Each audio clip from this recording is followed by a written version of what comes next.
농마트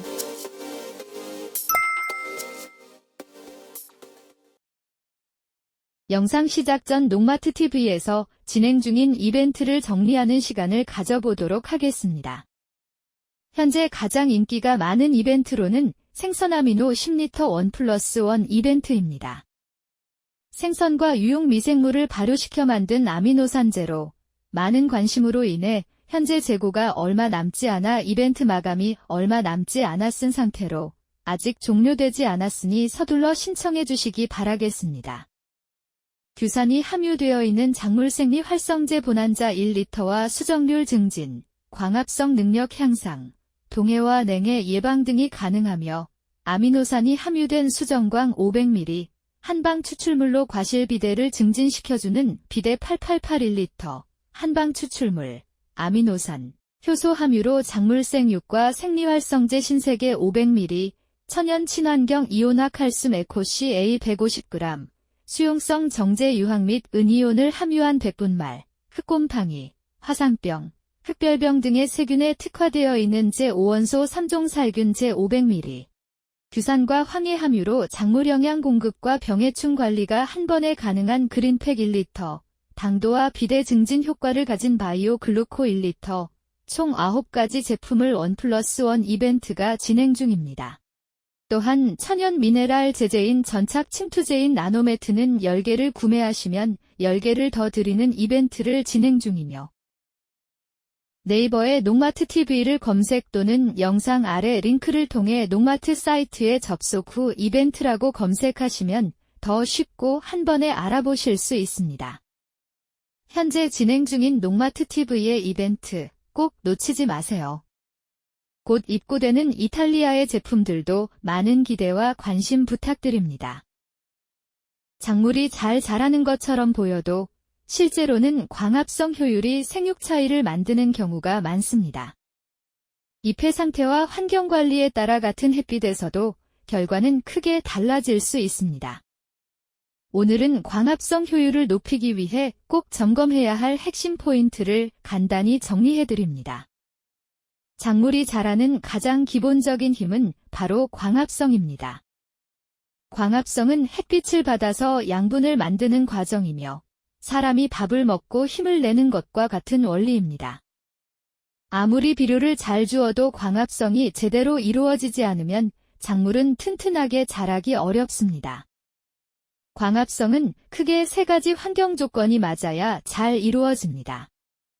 첫째는 빛이고, 둘째는 물, 셋째는 공기 속의 이산화탄소입니다. 이 3가지 중 하나라도 부족하면 광합성 효율은 크게 떨어집니다. 첫 번째 빛은 많을수록 좋다고 생각하기 쉽지만 너무 강한 빛은 오히려 잎을 지치게 만듭니다. 강한 직사광선이 계속되면 잎의 기공이 닫히고 광합성이 감소할 수 있습니다. 사람도 한여름 뙤약볕에 오래 서 있으면 기운이 빠지는 것과 같은 이치입니다. 그래서 여름철에는 차광이 매우 중요합니다. 시설 재배에서는 차광망을 사용해 빛을 부드럽게 만들어주는 것이 좋습니다. 노지에서도 잎이 타거나 말리는 증상이 보이면 광이 과하다는 신호입니다. 두 번째, 물은 단순히 뿌리를 적시는 역할이 아닙니다. 물은 광합성의 재료이자 잎에서 기공을 열고 닫는 역할을 합니다. 토양이 너무 마르면 기공이 닫히고 광합성은 자동으로 줄어듭니다. 가뭄 스트레스를 받는 작물이 광합성 능력이 급격히 떨어질 수 있으며 겉으로 보기에는 시들지 않아 보여도 속에서는 이미 힘을 못 쓰고 있는 상태입니다. 따라서 물은 한 번에 많이 주기보다 토양이 마르지 않도록 꾸준히 관리하는 것이 중요합니다. 세 번째는 공기는 정확히 말하자면 공기 속의 이산화탄소입니다. 광합성은 이산화탄소를 흡수해 양분을 만드는 과정입니다. 특히 시설 재배에서 환기가 부족하면 이산화탄소 농도가 떨어져 광합성이 둔해집니다. 겨울철이나 장마철에는 환기를 꺼리게 되는데 이때 광합성 효율이 크게 낮아질 수 있습니다. 짧은 시간이라도 환기를 통해 공기를 바꿔주는 것이 도움이 됩니다.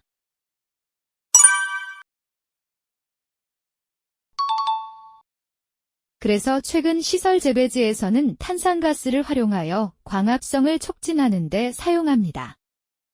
이는 밀폐된 시설하우스에서 광합성으로 인해 탄산가스 농도가 낮아져 작물 생육에 필요한 영양분 생성이 더뎌지는 현상을 해결하는 방안입니다.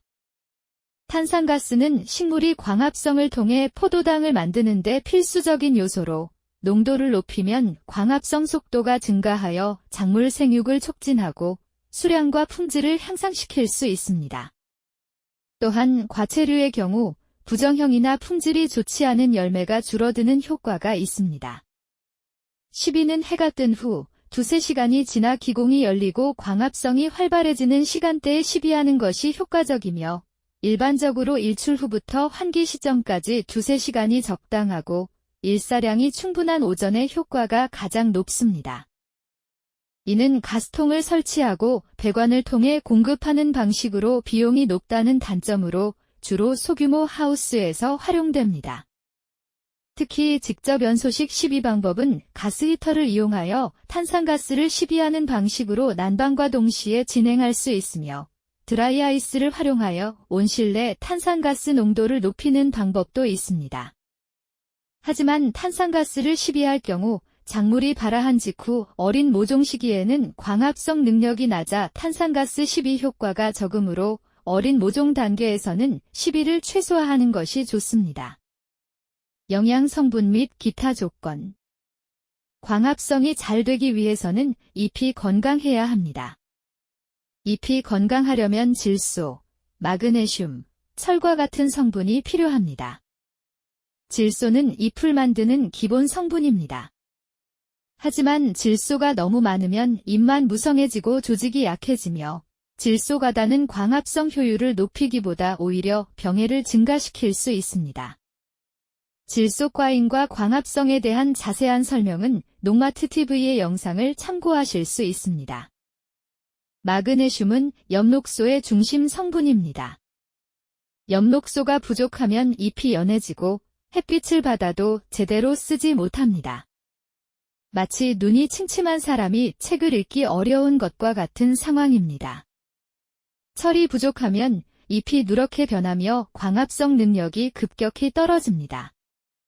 이런 경우에는 뿌리 시비뿐 아니라 옆면 시비가 효과적인 경우가 많습니다.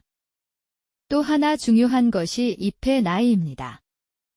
너무 늙은 잎은 광합성 능력이 떨어집니다. 반대로 너무 어린 잎도 아직 광합성 능력이 충분하지 않습니다. 그래서 적절한 잎수를 유지하는 관리가 매우 중요합니다. 병해충 관리도 광합성과 직접적인 관련이 있습니다. 응애나 총채벌레처럼 잎을 갉아먹는 해충은 광합성을 방해하는 해충입니다. 눈에 띄지 않아도 잎 표면이 손상되면 광합성 효율은 바로 떨어집니다. 마지막으로 스트레스 관리입니다. 고온, 저온, 염류 스트레스가 모두 광합성을 억제할 수 있습니다. 추천 제품. 광합성 효율을 높이기 위해선 영양제 선택과 사용 방법이 매우 중요합니다. 잎에서 바로 작용하는 영양을 공급해 주어야 햇빛을 받아들이는 힘이 살아납니다. 아미노산이나 해조 추출물 계열 영양제는 세포 활성과 스트레스로 떨어진 광합성 기능을 빠르게 회복시키는 데 도움을 줍니다. 특히 고온기나 생육 정체기에는 뿌리 흡수가 둔해지므로 옆면 시비 위주로 보완하는 것이 효과적입니다. 영양제는 많이 주는 것보다 시기와 목적에 맞게 꾸준히 사용하는 관리가 가장 중요합니다. 오늘은 광합성 효율을 높이기 위해 점검해야 할 사항에 대해 알아보았습니다.